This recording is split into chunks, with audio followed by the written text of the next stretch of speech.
सबको मेरा नमस्कार। आप यहाँ पर ये 2 गैस सिलेंडर देख रहे हैं और इसी के बारे में ये चर्चा है।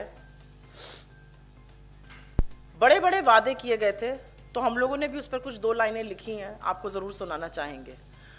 बहुत हुआ है अत्याचार, कमर तोड़ महंगाई की मार, यही है मोदी सरकार। नरेंद्र मोदी जी की निर्मम, असंवेदनशील और अनैतिक सरकार ने किसानों के साथ तो अन्याय करने की ठान ही ली है और हर तरह का अन्याय, हर तरह की बर्बरता कर रहे हैं।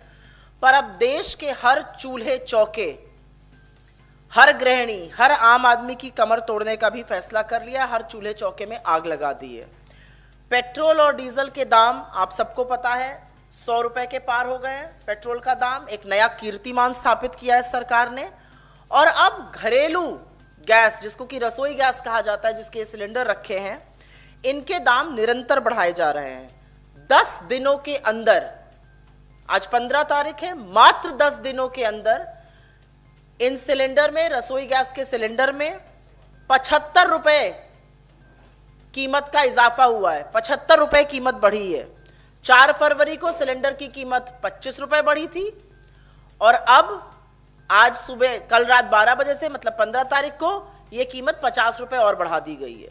और यही नहीं, दिसंबर 2020, मतलब 2 महीने के अंतर्गत यह कीमत 175 रुपए प्रति सिलेंडर बढ़ चुकी है, क्योंकि दिसंबर में आपको याद होगा 2 बार 50-50 रुपए की वृद्धि हुई थी।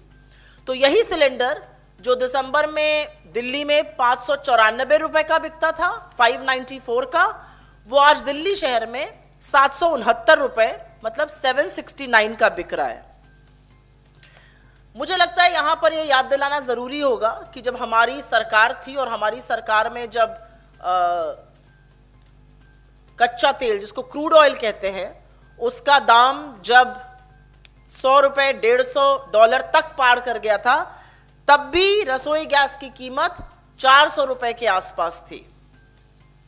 तो सबसे पहले मेरा मानना है कि शर्म आनी चाहिए इस सरकार को, जिसके कारण आज अर्थव्यवस्था पूरी तरह से ठप हो चुकी है, बेरोजगारी मुंह बाए खड़ी है।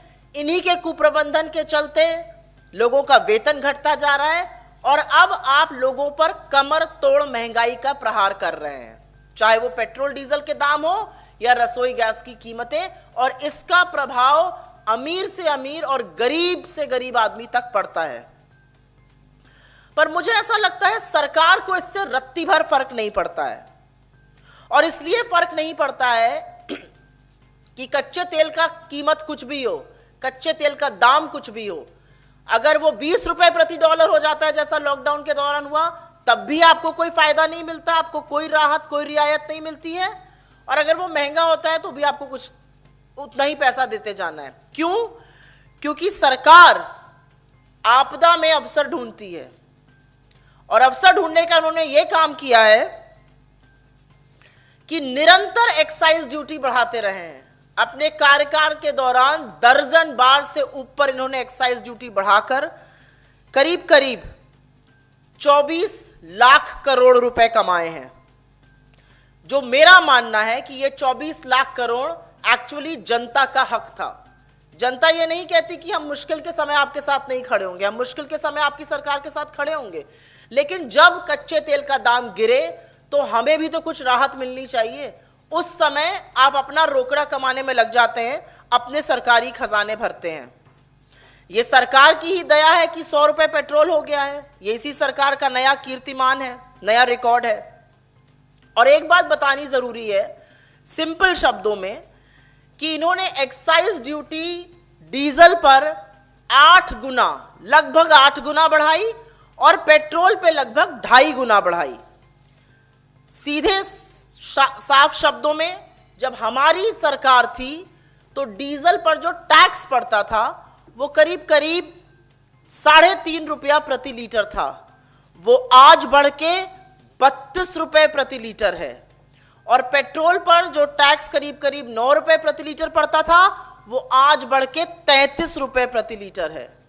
तो सबसे पहले अगर आप वाकई में लोगों का भला सोचना चाहते हैं 1 मिनट को भी, तो अपनी एक्साइज ड्यूटी को ही अगर आप कम कर दीजिए, अगर आप इसी को 33 रुपए और 32 रुपए को ही वापस ले लीजिए, तो बड़ी राहत मिल सकती है।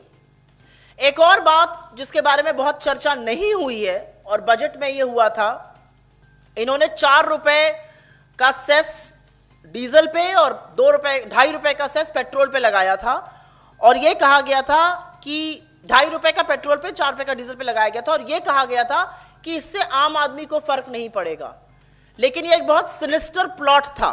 यह प्लॉट इसलिए था और मैं इसको कहती हूं कि यह षड्यंत्र इसलिए था क्योंकि यह सेस लगाया गया था, एक्साइज ड्यूटी स्ट्रक्चर को चेंज किया गया।